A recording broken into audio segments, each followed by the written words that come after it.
नमस्कार दोस्तों, मैं Lokesh Kumar paper can YouTube channel पर आप सभी का स्वागत करता हूं। तो दोस्तों, आज हम मनोविज्ञान विषय में बात करने वाले हैं अधिगम के सिद्धांतों की, और आज हम बात करेंगे अनुकूलित अनुक्रिया के सिद्धांत की।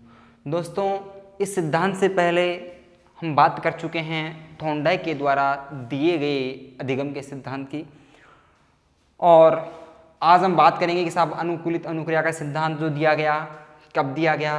तो दोस्तों, यह सिद्धांत आपका दिया गया था 1904 में। और दोस्तों, इस सिद्धांत का जनक कौन है? आई.पी. पावलोव। दोस्तों, पूरा नाम है इवान पेट्रोविच पावलोव। और दोस्तों, ये भी आप पता रखना कि इसका देश कौन सा है। तो दोस्तों, ये आपका रूस का मनोवैज्ञानिक है। दोस्तों, कहाँ का है? ये रूस का है। और एक चीज़ और मैं आपको बता दूं विशेष रूप से कि रूस का एक शरीर शास्त्री था, एक डॉक्टर था एक प्रकार से। रूस का कौन था? ये शरीर शास्त्री था। कौन? आई.पी. पावलोव। और इस अधिगम के सिद्धांत को जो इन्होंने दिया, इस सिद्धांत में इन्होंने जो प्रयोग किया था दोस्तों, किस पर किया था? कुत्ते पर किया था। ठीक है दोस्तों। तो देखिए दोस्तों, इन्होंने कुत्ते पर प्रयोग किया। इनका प्रयोग कैसा रहा, इनके प्रयोग की स्थितियां क्या क्या तैयार हुई, इनके प्रयोग में क्या क्या खास बातें रहीं, इस सिद्धांत के द्वारा शिक्षण स्थितियों में क्या महत्व होता है, इस सिद्धांत के अन्य नाम क्या क्या हैं। तो दोस्तों, ये सिद्धांत आपके एग्जाम पैटर्न के अकॉर्डिंग बहुत ही विशेष हो सकता है। जनरली यहाँ से प्रश्न एग्जाम में बहुत बार पुटअप होता है। तो दोस्तों, इस सिद्धांत को आप बड़े गौर से, बड़े ध्यान से सुनने समझने की कोशिश करें। मैं पूरा प्रयास करूंगा कि ये सिद्धांत, इसकी जितने भी डाउट्स, जितने भी आपके कन्फ्यूजन्स हैं, सारे दूर हो जाएं। तो अनुकूलित अनुक्रिया का सिद्धांत कब दिया गया दोस्तों? 1904 में दिया गया। जनक कौन है इसका? पावलोव है। कहाँ का था ये? रूस का था। रूस में क्या काम करता था ये? रूस का एक शरीर शास्त्री था। और इन्होंने सिद्धांत में प्रयोग किया किस पर? कुत्ते पर किया। अब दोस्तों, बात यह आती है कि आखिरकार कुत्ते पर इनका जो प्रयोग था वो कैसा था। तो देखिए दोस्तों, इन्होंने जो सिद्धांत दिया, इसमें इन्होंने कुत्ते के सामने उद्दीपक ला करके रखा था। दोस्तों, क्या रखा इन्होंने सिद्धांत में? कुत्ते के सामने सबसे पहले उद्दीपक ला करके रखा। उद्दीपक के बारे में मैं आपको पहले पिछली क्लास में बता चुका हूं कि उद्दीपक एक प्रकार का लक्ष्य या एक ऐसी स्थितियां होती हैं जो व्यक्ति को कार्य करने के लिए तैयार करती है। एक प्रकार के लक्ष्य, उसकी मंजिल या परिवेश की वह वस्तु व्यक्ति जिसे प्राप्त करने के लिए कार्य करता है, क्या कहलाती है? उद्दीपक कहलाती है। उद्दीपक दो प्रकार के होते हैं, ये भी बात मैंने आपको पिछले वीडियो में बता दी थी। उद्दीपक दो प्रकार के, एक तो होता है स्वाभाविक उद्दीपक, दूसरा होता है अस्वाभाविक उद्दीपक। स्वाभाविक उद्दीपक हमेशा आंखों के सामने रहता है, प्रत्यक्ष मौजूद, जिसे देख करके ही क्रिया हम करते हैं। एक होता है अस्वाभाविक उद्दीपक। उद्दीपक तो होता है लेकिन सामने नहीं होता, केवल हमारी कल्पना, हमारे विचारों में होता है, हमारे मस्तिष्क के अंदर होता है, सामने प्रत्यक्ष रूप से दिखता नहीं है। तो दोस्तों, ये स्वाभाविक और अस्वाभाविक उद्दीपक इस सिद्धांत में बहुत ज्यादा बार आने वाले हैं। तो देखिए दोस्तों, इन्होंने कुत्ता लिया। कुत्ते के सामने सबसे पहले उन्होंने भोजन रखा। भोजन कुत्ते के लिए क्या था? उद्दीपक था। एक बात बताओ, जब आप कहीं जिमने चले जाते हैं, कहीं शादी में या घर पर ही मान लो, जब आपके सामने भोजन आता है, आपके सामने भोजन आता है जिसे देखकर आपके अंदर ऐसी फीलिंग्स कि यार मेरा फेवरेट भोजन आज मेरे सामने है, मेरी फेवरेट मिठाई मेरे सामने है, तो दोस्तों जी ललचाने लगता है, मुंह में लार बनने लगती है, मुंह से पानी आने लगता है।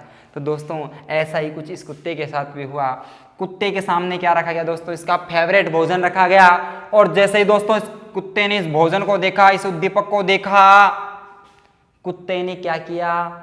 लार गिरा दी। कुत्ते की क्या आ गई दोस्तों? लार आ गई। अब एक बात मुझे ये बताएं कि कुत्ते ने भोजन को देख करके लार गिराई थी या बिना देखे गिराई थी?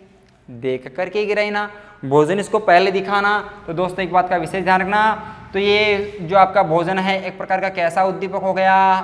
स्वाभाविक उद्दीपक, अर्थात आंखों के सामने प्रत्यक्ष रूप से उपस्थित है और हमें नजर आ रहा है, हमें दिखाई दे रहा है।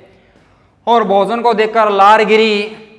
अब बात ये आती है कि भोजन को देखकर जो लार गिरी है, जो क्रिया हुई है, इस क्रिया को मैं क्या कहूं? इसको मैं प्रतिक्रिया कहूं कि अनुक्रिया? दोस्तों, इसको प्रतिक्रिया कहना पड़ेगा, क्योंकि उद्दीपक स्वाभाविक है और हमें पता है स्वाभाविक उद्दीपक के प्रति होने वाली क्रिया को प्रतिक्रिया कहा जाता है। तो दोस्तों जब उद्दीपक स्वाभाविक है इसका मतलब लार भी कैसी होगी, स्वाभाविक प्रतिक्रिया। कैसी होगी दोस्तों, स्वाभाविक प्रतिक्रिया। ठीक है दोस्तों, ये सबसे पहला सीन था। आपसे दोस्तों यहाँ से एग्जाम में पहले प्रश्न भी पूछा जा चुका है आरपीएससी के द्वारा, और प्रश्न पूछा गया कि कुत्ते के सामने पावलोव ने सबसे पहले उद्दीपक के रूप में क्या उपस्थित किया। केवल भोजन, केवल घंटी और भोजन दोनों एक साथ, या इनमें से कोई नहीं। देखिए दोस्तों, इसमें आपको कहीं घंटी नजर आ रही है, नहीं। इससे पहले कहीं घंटी नजर आ रही है, नहीं। इसका मतलब आपका आंसर क्या होगा कि कुत्ते के सामने उद्दीपक के रूप में सबसे पहली बार, सिद्धांत में सबसे पहली बार प्रयोग करते समय भोजन लाया गया था। केवल और केवल भोजन लाया गया। भोजन को देखकर कुत्ते ने की क्रिया, और ये जो लार गिराने की क्रिया है ये कहलाएगी स्वाभाविक प्रतिक्रिया। अगले कार्यक्रम में दोस्तों एक छोटा सा नया कार्यक्रम और जोड़ा गया। घंटी जैसे ही बजी, घंटी बजने के तुरंत बाद में कुत्ते के सामने फिर से भोजन लाकर उपस्थित कर दिया गया। घंटी बजी तुरंत भोजन, घंटी बजी तुरंत भोजन, घंटी बजी तुरंत भोजन। ये कार्यक्रम एक दिन तक नहीं, कई दिनों तक लगातार चलता रहा। यही कार्यक्रम बार बार पावलोव को दोहराना पड़ा, और आज भी कुत्ता क्या कर रहा है भाई, क्रिया कर रहा है, लार गिरा रहा है। घंटी बजी, घंटी बजने के तुरंत बाद में पावलोव ने उपस्थित किया भोजन, भोजन को देखकर कि कुत्ते ने क्रिया क्या, लार का गिरना। अब एक बात बताओ भाई, घंटी भी बज रही है, भोजन भी लाया जा रहा है, लार भी गिर रही है। इसमें कुत्ता काम कर रहा है, किसके प्रति कर रहा है, घंटी के प्रति कर रहा है या भोजन के प्रति कर रहा है। दोस्तों घंटी बजने के तुरंत बाद भोजन आ रहा है, कुत्ता आज भी काम इस भोजन को देख करके ही कर रहा है। अभी तक ऐसा कोई कार्यक्रम तैयार नहीं हुआ कि घंटी का कोई सीन तैयार हुआ हो। घंटी बजी तुरंत भोजन आया, और आज भी कुत्ता लार गिरा रहा है, लेकिन भोजन को देख करके, ना कि घंटी के प्रति।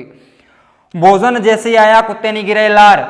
भाई अब लार गिरी है, इसको क्या कहें भाई, बात भोजन की यहाँ थी, क्रिया यही हो रही थी, यहाँ भी आज यही हो रहा है। लेकिन ये देखो इसमें कार्यक्रम पहले एक्स्ट्रा एक और जुड़ा है, ये क्रिया भी यही हो रही है, ये वाली क्रिया भी ये वाली ही हो रही है। इसको भी स्वाभाविक प्रतिक्रिया कहेंगे। लेकिन उद्दीपक दो प्रकार के हैं, एक है घंटी, एक है भोजन, और ये है आपका अस्वाभाविक उद्दीपक। दोस्तों कौन सा है ये आपका अस्वाभाविक उद्दीपक, और ये है दोस्तों आपका कौन सा, स्वाभाविक उद्दीपक।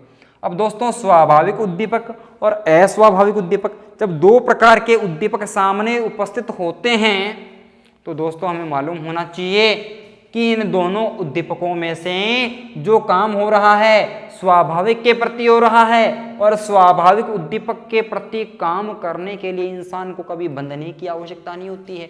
तो भैया स्वाभाविक है, अपने आप ही होगी, इस पर कोई रोक टोक, कोई जबरदस्ती नहीं कर सकता है। अरे भाई हमारे सामने हमारी फेवरेट चीज सामने आएगी तो मुंह में पानी आएगा यार, उसको रोक सकते हैं क्या, नहीं रोक सकते हैं। अब इसके साथ बंध कर काम करोगे क्या आप, बंधने की जरूरत पड़ेगी, बिल्कुल नहीं पड़ेगी। यानी कि यह काम तो बिना बंधे हो रहा है भैया, स्वाभाविक है, और स्वाभाविक चीज कभी किसी के साथ बंधती नहीं है। इसलिए दोस्तों इसके साथ काम बिना बंधे हो रहा है। अगर इसके साथ काम होता तो हम बंधी हुई क्रिया कहते, इसके साथ काम हो रहा है इसका मतलब स्वाभाविक है, स्वाभाविक के साथ कभी बंधा नहीं जाता है। और जो ये क्रिया है आपकी, इसको दोस्तों कहेंगे अनानुबंधित। दोस्तों क्या कहेंगे, अनानुबंधित, अन प्लस अनुबंधित, अन का अर्थ होता नहीं, या बिना, बंधित बंधना, यानी कि क्रिया कौन सी है, बिना बंधी हुई, अनानुबंधित, अनुबंधित। और दोस्तों इसको भी कहना पड़ेगा प्रतिक्रिया, क्योंकि उद्दीपक स्वाभाविक है। दोस्तों बात समझ में आ रही है आप सभी के। तो घंटी बजी, भोजन लाया गया, लार गिरी है, भोजन को देखकर, भोजन है स्वाभाविक उद्दीपक, लेकिन भोजन के साथ क्रिया करने के लिए बंधने की आवश्यकता नहीं, इसलिए इस क्रिया को कहा अनानुबंधित उद्दीपक स्वाभाविक है, इसलिए कहा इसको प्रतिक्रिया। इसका नाम क्या पड़ गया, अनानुबंधित प्रतिक्रिया। दोस्तों अब आपसे एक प्रश्न और पूछ लें कि घंटी बजने के कितनी देर बाद में पावलाव ने इसके सामने भोजन उपस्थित किया। घंटी बजने के कितनी देर बाद पावलाव ने इसके सामने भोजन उपस्थित किया। दोस्तों आंसर होना चाहिए तुरंत बाद में। कितनी देर बाद दोस्तों? तुरंत बाद में, क्योंकि अगर घंटी बजने के बाद में अगर भोजन नहीं लाया जाता तो शायद कुत्ता घंटे और भोजन का तालमेल नहीं बना पाता। इसलिए घंटी बजने के कितनी देर बाद? तुरंत बाद। और एक बात और कही थी आपके पावलाव ने कि देखो भैया, इसे घंटी बजने के बाद में अधिकतम 10 सेकंड से ज़्यादा का समय हमें नहीं लेना चाहिए। अगर 10 सेकंड से ज़्यादा का समय अगर अपन ले लेंगे तो घंटे और भोजन का कॉम्बिनेशन नहीं बन पाएगा, दोनों के मध्य तालमेल स्थापित नहीं हो पाएगा। इसलिए 10 सेकंड के भीतर भीतर ही उसको भोजन लाकर देना होता है। और आंसर पूछे कि कितनी देर बाद दिया, तो दोस्तों तुरंत बाद में दिया। अब दोस्तों ऐसा तो नहीं कि साहब यूं घंटी बजाई और झट से भोजन, घंटी बजी है भोजन लाया जाएगा, लेकिन अधिकतम समय में, कितने समय में? 10 सेकंड के बीच में उसको भोजन लाकर देना जरूरी है अगर इन दोनों में संबंध बनाना चाहते हैं तो। अब दोस्तों ये कार्यक्रम बन गया आपका। ये कार्यक्रम कई दिनों तक दोहराया जाता रहा, घंटी भोजन का सीन कई दिनों तक चलता रहा दोस्तों। और एक दिन क्या हुआ, पावलाव ने सोचा बहुत दिन हो गए यार, आज एक नया मजाक कर ही लेते हैं इसके साथ में। और मजाक करने के चक्कर में घंटी तो बजाई, लेकिन आज पावलाव ने भोजन नहीं दिया। और भोजन नहीं दिया, लेकिन कुत्ते के माइंड में तो रोज की साइकोलॉजी सेट हो गई थी ना कि भैया घंटी बजी है भोजन आता है, घंटी बजी है भोजन आता है। आज भी घंटी बजी है, पावलाव ने सोचा भैया मेरा भोजन आ गया, मेरा भोजन आ गया। और आ गया के चक्कर में जो काम भोजन के साथ होना चाहिए था वो काम घंटी के साथ में हो गया। यानी कि लार भोजन को देखकर गिरानी थी, लेकिन लार तो भैया घंटी की आवाज को सुनते ही गिर गई। क्यों भाई? इसका मतलब कुत्ते ने भोजन का संबंध इसके साथ में स्थापित कर लिया है। और भैया आज जो क्रिया हुई है ना, बंद करके हुई है, घंटी के साथ में कुत्ते ने बंद करके अनुकूलन तालमेल बना करके की है क्रिया। इसलिए दोस्तों इस क्रिया को कहा जाएगा अनुबंधित अनुक्रिया। अब दोस्तों मुझे इसको अनुक्रिया का नाम देना पड़ेगा, क्योंकि ये उद्दीपक कैसा है? अस्वाभाविक उद्दीपक है दोस्तों। कैसा उद्दीपक है ये? अस्वाभाविक उद्दीपक। और अस्वाभाविक उद्दीपक के प्रति होने वाली क्रिया को दोस्तों अनुक्रिया कहा जाता है। दोस्तों बात समझ में आ रही सभी के?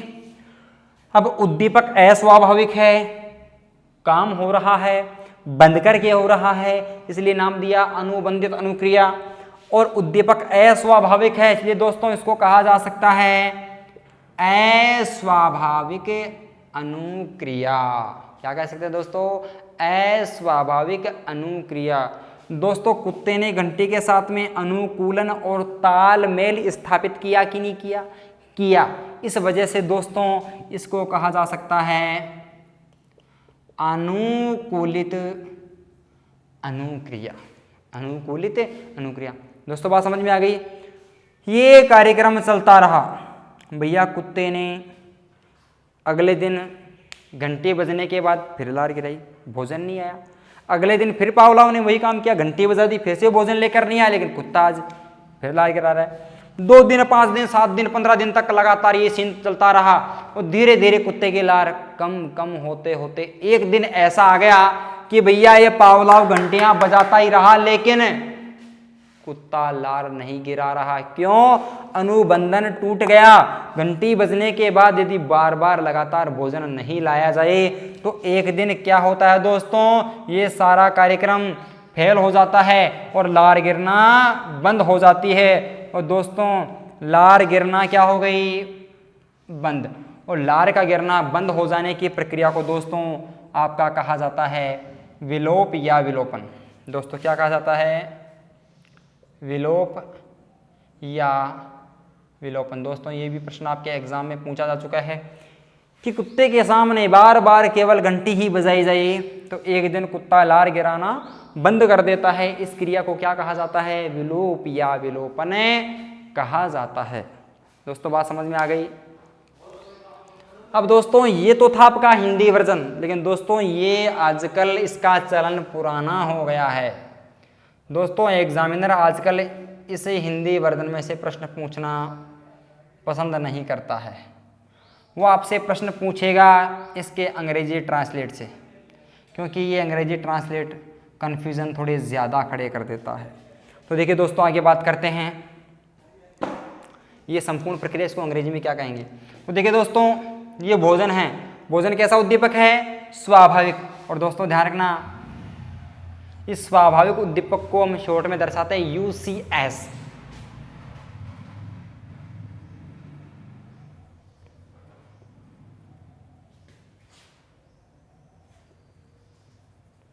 अनकंडीशनल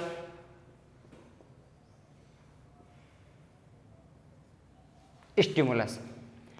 भोजन कैसा उद्दीपक है दोस्तों, UCS unconditional stimulus. Unconditional stimulus जिसके साथ बिना किसी कंडीशन के, बिना किसी शर्त के काम होता है, जिसके साथ बिना किसी कंडीशन, बिना किसी शर्त के काम हो, वो कैसा होता है, स्वाभाविक होता है। और इसको क्या कहा जाता है दोस्तों, अनकंडीशनल स्टिमुलस। और दोस्तों अनकंडीशनल स्टिमुलस इसका मतलब भैया क्रिया भी तो अनकंडीशनल ही होगी ना, बिना शर्त का भोजन है तो बिना शर्त की क्रिया होगी भैया।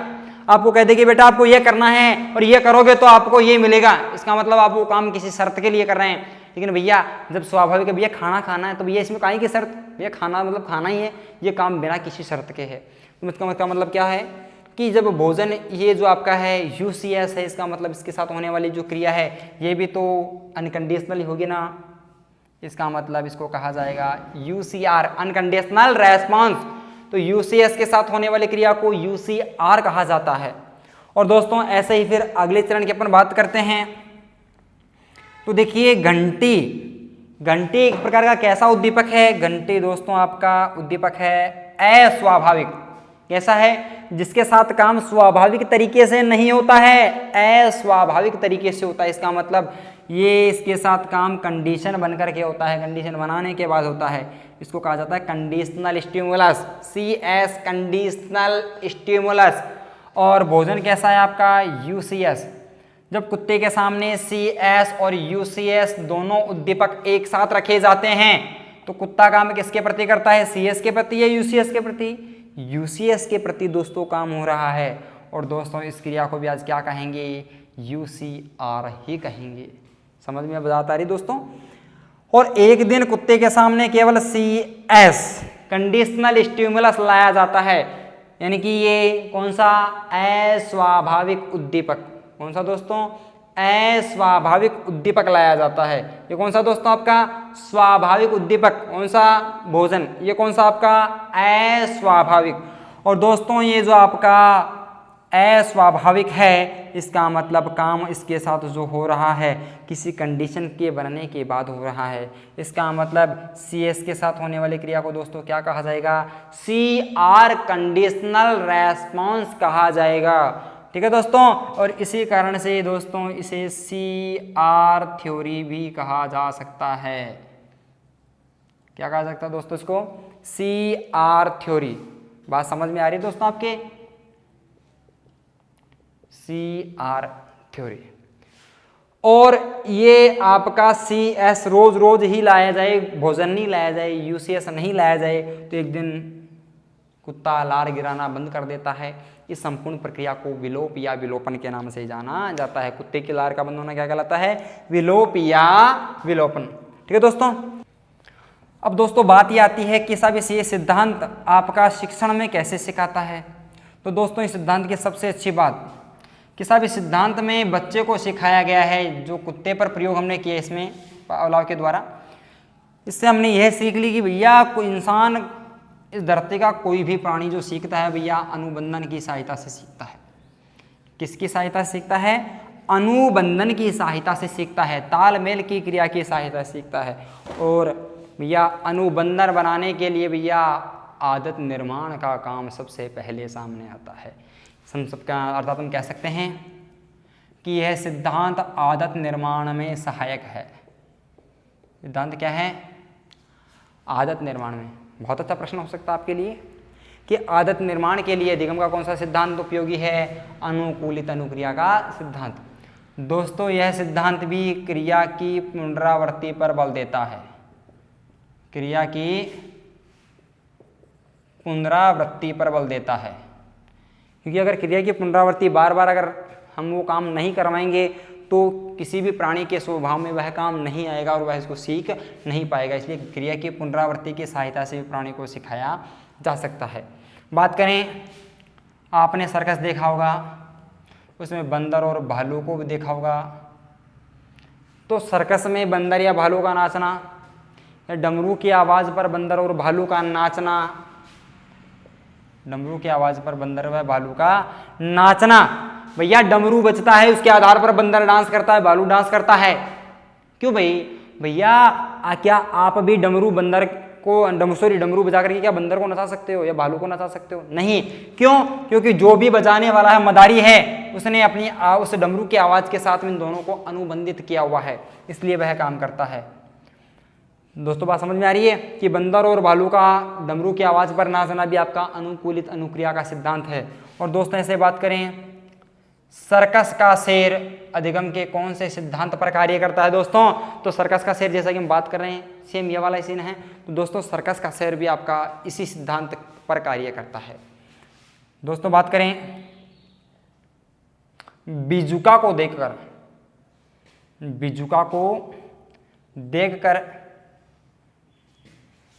खेत से पशु का भागना, बीजुका जानते हो दोस्तों?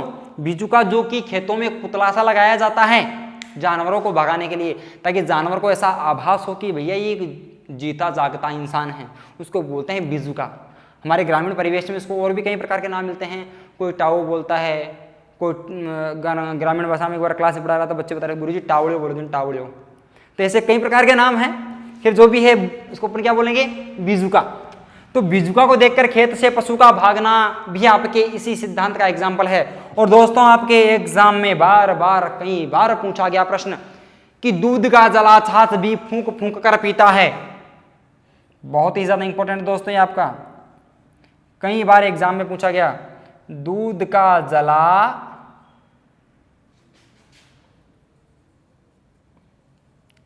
छाछ भी फूंक फूंक कर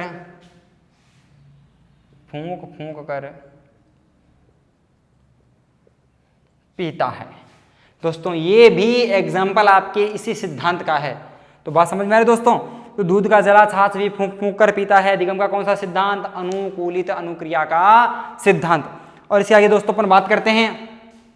अब देखिए दोस्तों, इस सिद्धांत की अपन ये बात कर लिए, लेकिन दोस्तों कक्षा कक्षी अपन बात करते हैं, और कक्षा कक्ष में अपन आए तो बच्चे को क्या एकदम से ही हम अचानक से एक बार में ही एक चीज को सिखाया जा सकता है क्या? नहीं।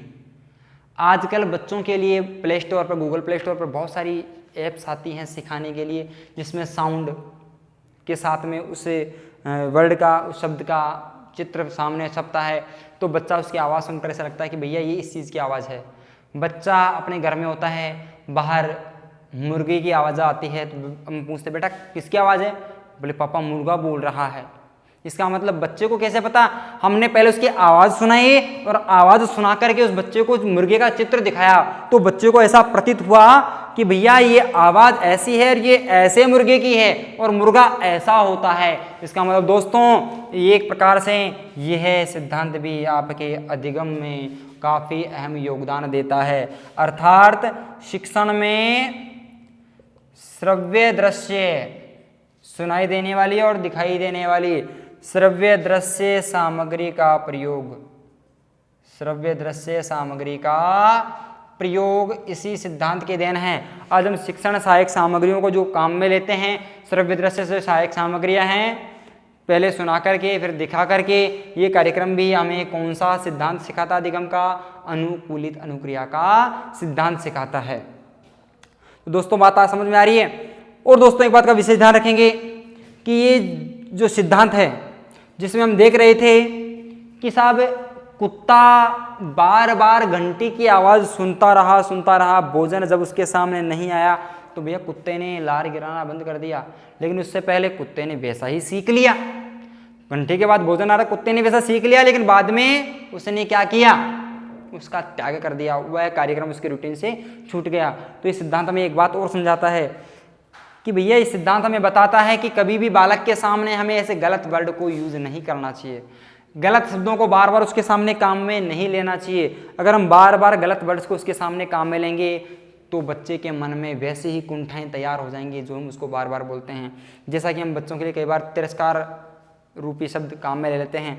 कोई बच्चा को काम कर रहा है कि नहीं पागल है तू मत कर इस काम को, तू पागल है, तेरे बस का नहीं है काम, तू मत कर इस काम को। बच्चे को बार बार ऐसे गलत वर्ड बोल रहे हैं, वो बच्चा हीन भावना से ग्रसित हो रहा है, अपने आप को कमजोर समझ रहा है कि मैं नहीं कर सकता, मैं पागल हूं यार, मेरे अंदर सामर्थ्य नहीं है, मेरे अंदर क्षमता नहीं है। और जब भी हम किसी बच्चे को फिर वही काम कहते हैं ना कि बेटा आज ये कर ले, फिर बच्चे के माइंड में कि यार मेरे अंदर तो सामर्थ्य नहीं है, मैं तो कमजोर हूं, मैं वीक हूं इस काम में, इस क्षेत्र में, भैया मैं नहीं कर सकता, तो खुद अपने आप कर ले। इसका मतलब ये सिद्धांत क्या कहता है कि सिद्धांत के अनुसार बालक से कभी भी ऐसे शब्दों की पुनरावृत्ति बार बार नहीं करनी चाहिए जो कि आगे जाकर उनकी कुंठाओं में बदल जाए। ठीक है दोस्तों, तो यह है सिद्धांत के कुछ शैक्षिक महत्व। अब इसके आगे हम बात करते हैं कि साहब इस सिद्धांत के अन्य नाम क्या क्या हैं। दोस्तों इस सिद्धांत के बहुत सारे मोस्ट इंपॉर्टेंट नेम हैं और यहाँ से भी आपके एग्जाम में बहुत बार लगभग हर बार प्रश्न पूछ लिया जाता है। तो दोस्तों कोशिश करें कि ये सारे नाम आपको याद हो ही जाएं और मैं भी पूरा प्रयास करूँगा। तो दोस्तों आगे बढ़ते हैं। तो दोस्तों बात करते हैं इस सिद्धांत के अन्य नामों की। तो देखिए दोस्तों, इसको सबसे पहले तो कहा जाता है अनानुबंधित प्रतिक्रिया का सिद्धांत। क्या कहेंगे दोस्तों इसको? अनानुबंधित प्रतिक्रिया का सिद्धांत। नेक्स्ट दोस्तों इसको कहेंगे अनुबंधित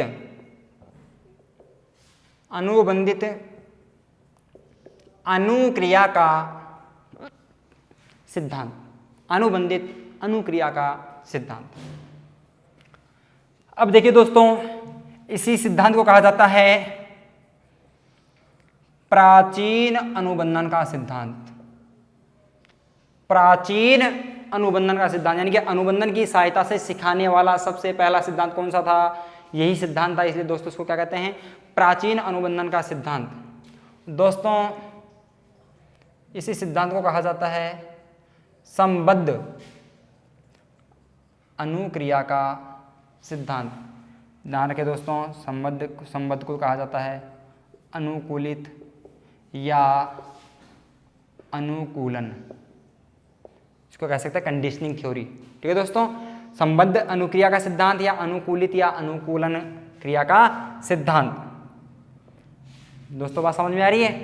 तो अनानुबंधित प्रतिक्रिया, अनुबंधित अनुक्रिया, प्राचीन अनुबंधन का, संबद्ध अनुक्रिया का या अनुकूलित अनुक्रिया का। और दोस्तों देखो इस सिद्धांत में एक बड़ा ही विशेष नाम, ये भी आपका आरपीएससी ने और आपके थर्ड ग्रेड भर्ती में भी कई बार पूछा गया। इसको भी दोस्तों कहते हैं शास्त्रीय अनुबंधन का सिद्धांत, classical conditioning theory. Classical conditioning theory, शास्त्रीय अनुबंधन का सिद्धांत। अब दोस्तों इसको शास्त्रीय अनुबंधन क्यों कहा? जैसा कि आपको पता हो कि कथक नृत्य होता है, कथक नृत्य में जो नृत्यिका होती है, नृत्य करने वाली होती है, वह तबले की धुनों पर करती है। तबले की धुन और उसके सुरों पर नृत्यिका का नृत्य होता है, उसके हाथ पांव, उसके चेहरे, उसकी बाकी की बॉडी का पूरा जो मूवमेंट होता है वो अनुकूलन के आधार पर ही होता है, इसलिए इसको कहते हैं शास्त्रीय अनुबंधन का सिद्धांत। और दोस्तों सारा कार्यक्रम इसमें कंडीशन पर टिका रहता है, इसलिए दोस्तों इसको कहा जाता है CR थ्योरी। क्या कहते हैं दोस्तों इसको? CR theory.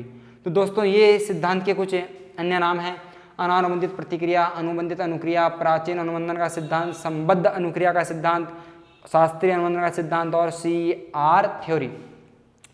अब इस सिद्धांत में जैसा कि आपने सुना कि भैया अनुबंधन अनुबंधन अनुबंधन शब्द कई बार आया है, अनुबंधन शब्द को कई बार काम में लिया गया है। तो दोस्तों इस अनुबंधन के जनक के रूप में भी नाम दोस्तों आपके किसका आता है? पावलोव का ही आता है, के पिता की, अनुबंधन के पिता। दोस्तों ध्यान रखें, आपसे ऐसा भी पूछा जा सकता है कि अनुबंधन के गोचर की शुरुआत किसने की? अनुबंधन का पिता किसे को कहा जाता है या अनुबंधन के गोचर की शुरुआत किसने की? तो दोस्तों नाम आएगा आपका कौन? पावलोव। और दोस्तों ध्यान रखें, ये जो पावलोव था इन्होंने जो कुत्ते पर प्रयोग किया था, इस कुत्ते पर किए गए प्रयोग के लिए और पाचन क्रिया पर किए गए प्रयोग के लिए 1904 में इन्हें नोबेल पुरस्कार भी मिला हुआ है। नोबेल पुरस्कार भी इनको मिला है। दोस्तों ये प्रश्न आपका एग्जाम में पहले पूछा भी जा चुका है कि पाचन क्रिया पर और कुत्ते पर किए गए प्रयोग के लिए किसको नोबेल पुरस्कार से नवाजा गया है दोस्तों? तो 1904 में नोबेल पुरस्कार से नवाजा गया है आपके आई.पी. पावलोव को। तो ठीक है दोस्तों, ये हमने बात की है आज इसके कुछ महत्वपूर्ण तथ्यों की कि सिद्धांत क्या है, इसकी शिक्षा में महत्व क्या है और सिद्धांत के अन्य नाम क्या क्या हैं। तो दोस्तों ऐसे ही और भी अधिक महत्वपूर्ण वीडियो आपके लिए मैं रोज लेकर आता रहूँगा। तो आप हमारे चैनल को लाइक, शेयर और सब्सक्राइब करना बिल्कुल भी नहीं भूलें और हम आपसे मिलेंगे बहुत जल्दी ही बहुत इंपॉर्टेंट कंटेंट के साथ अगले वीडियो में। Thank you very much.